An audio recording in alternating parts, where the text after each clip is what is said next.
बाबा बागेश्वर का प्रण। नेपाल में हो राम राज्य, बाबा बागेश्वर का मिशन, हर माथे पर हो तिलक। आइए जानते हैं सारी बातें, लेकिन उससे पहले आप सभी का हम स्वागत करते हैं हमारे इस चैनल में। पूरी न्यूज़ के लिए एंड वीडियो तक बने रहिए हमारे साथ। पंडित सरकार ने हिंदू राष्ट्र की हुकार भरी है। जी हाँ दोस्तों, इस बार हिंदुस्तान से नहीं नेपाल से हुकार भरी है। नेपाल के चितवन से बाबा ने एक बार फिर हुकार भरा है और उन लोगों को जवाब भी दिया है कि वो क्या चाहते हैं। वो चाहते हैं मंदिर में भीड़ और सड़कों पर तूफान छाए और राम राज्य से भरा पूरा हिंदुस्तान और नेपाल राष्ट्र चाहिए।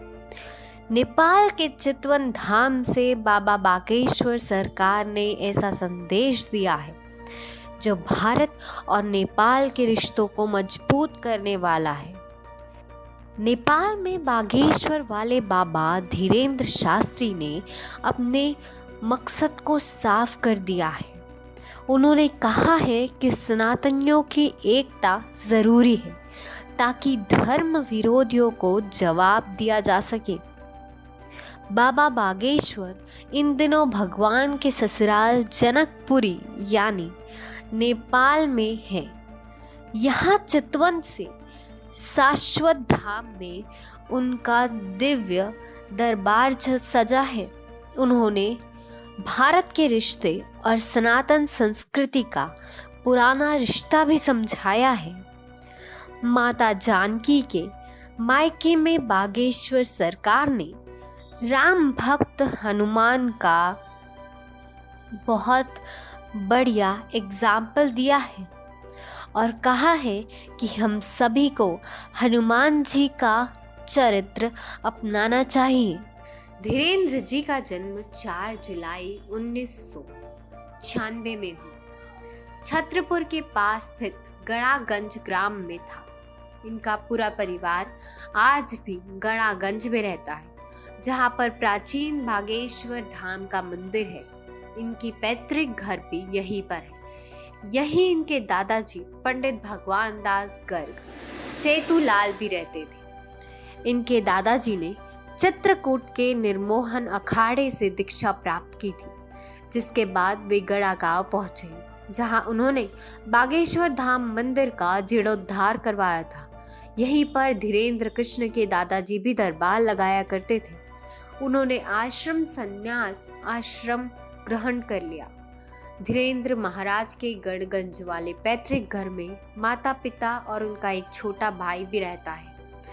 इनके पिता का नाम रामकृपाल गर्ग था, जो नशे की आदी थे, जिस कारण से वो ज्यादा कुछ करते नहीं थे। इनके माताजी का नाम सरोज गर्ग है। धीरेन्द्र के छोटे भाई शालिग्राम गर्ग जी महाराज हैं। वह भी बालाजी बागेश्वर धाम को समर्पित है।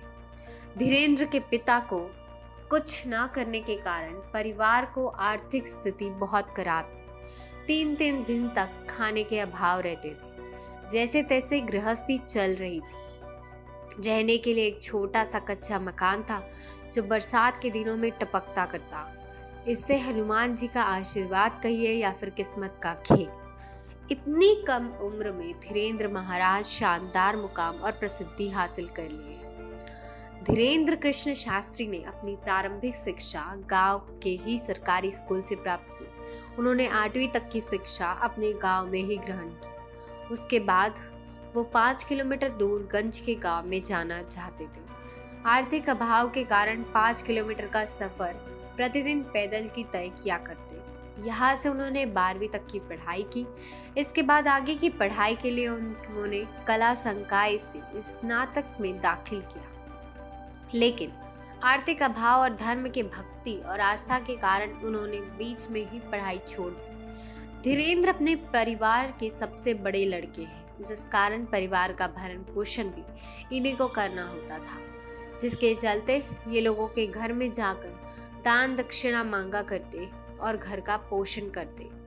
बागेश्वर सरकार धीरेन्द्र कृष्ण के परम परम मित्र शेख मुबारक जी हैं, जिन्होंने उनके आड़े समय में साथ दिया। उनकी यह मित्रता आज भी कायम है, जिसकी चर्चा आज भी बागेश्वर सरकार के विभिन्न मंचों से सुनने को मिलती है।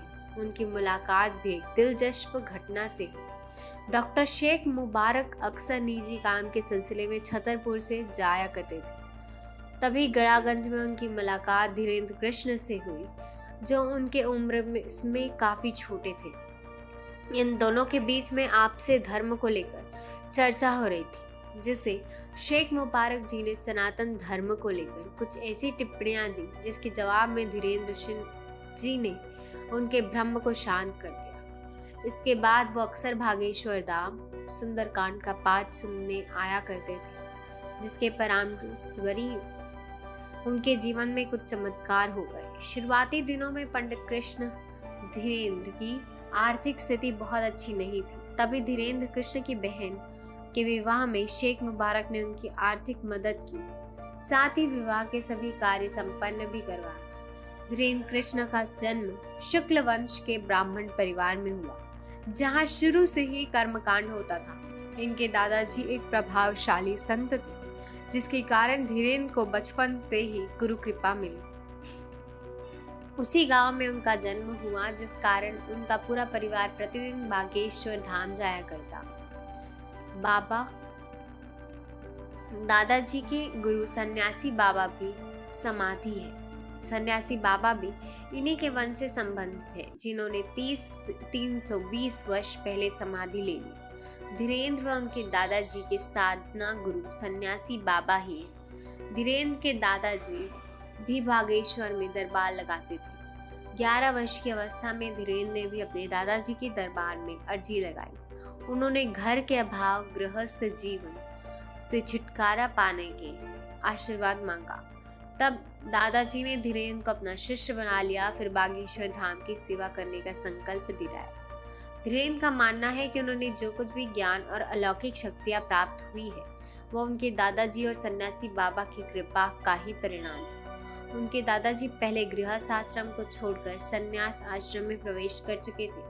2010 में दादाजी ने सेतुलाल गर्ग ने काशी में अपने देह को त्याग दिया। छतरपुर जिले से मात्र 30 किलोमीटर दूर गंज के पास गड़ा गांव में श्री बागेश्वर धाम स्थित है। यहाँ पर लगभग 300 वर्ष पुराना हनुमान जी का मंदिर है। यहाँ की महिमा यही है कि जो भी श्रद्धालु सच्ची भक्ति भावना से अपनी समस्या को लेकर आता है, वो श्री राम जी की कृपा से हनुमान जी का सभी मनोकामना पूर्ण कर लेता है।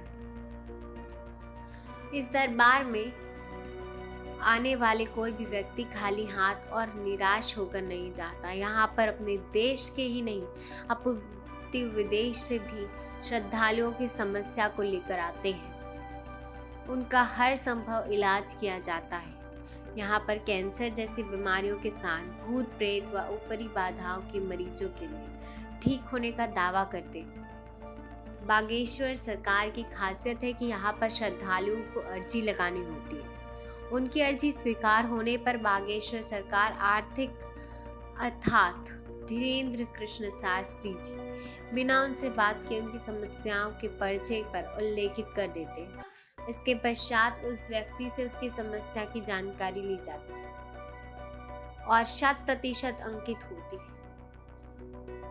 बागेश्वर धाम में होने वाले चमत्कार को धीरेन्द्र कृष्ण शास्त्री का कहना है कि उस दिव्य आत्मा से जुड़ने के लिए ध्यान विधि योग का प्रयोग करते हैं, जिसके त्राटक भी कहा जाता है। साथ ही उन पर गुरु कृपा भी है, जिसके कारण उनके मन में एक ऊर्जा का संचार व अनुभव होता है, जिसके माध्यम से वह सामने वाले व्यक्ति यहाँ तक कि उनसे हजारों किलोमीटर दूर बैठे व्यक्ति की समस्या को भी जान लेते हैं और उनकी समस्या का निवारण भी करते हैं। बागेश्वर धाम पहुँचने पर श्रद्धालुओं को रजिस्ट्रेशन करवाना होता है, फिर यहीं से टोकन मिलता है। टोकन मिलने के बाद कुछ जानकारी देनी होती है, जिसमें श्रद्धालुओं का नाम, स्थान व मोबाइल नंबर होता है। रजिस्ट्रेशन करवाने के बाद फरियादी को बालाजी अर्थात हनुमान जी व महादेव जी की शिव को अर्जी लगानी होती है। मंदिर परिसर में हजारों की संख्या में लाल व काले रंग के पोटली बंदी दिखती। फरियादी को भी एक लाल रंग के कपड़ों में नारियल बांधकर मन में अपनी समस्या को दोहराते हुए इस पोटली अर्थात अर्जी को बांधना होता है। इसमें लाल और काले रंग की अर्जी में अंतर यह है कि काले रंग की अर्जी सिर्फ भूत प्रेत बाधा वाले ऊपरी समस्याओं से ग्रस्त व्यक्ति बांधते हैं, जबकि लाल रंग की अर्जी अन्य सभी समस्याओं के लिए बांधी जाती है। यहाँ अर्जी लगाने के बाद फरियादी 21 बार परिक्रमा करते हैं। इस दौरान मन में मुराद को लगातार दोहराया करते हैं। ऐसी मान्यता है कि इस जगह पर धाम की सबसे अलौकिक शक्तियां निवास करती हैं। इस जगह पर लिंगांत 3 संत भी समाधि है जो बागेश्वर सरकार के गुरु हैं, जिनकी शक्ति आज भी इस धाम के अंदर समाहित है। इसके बाद पेशियों का सिलसिला शुरू हुआ, जहां मुख्य रूप से मंगलवार व शनिवार की पेशी होती है।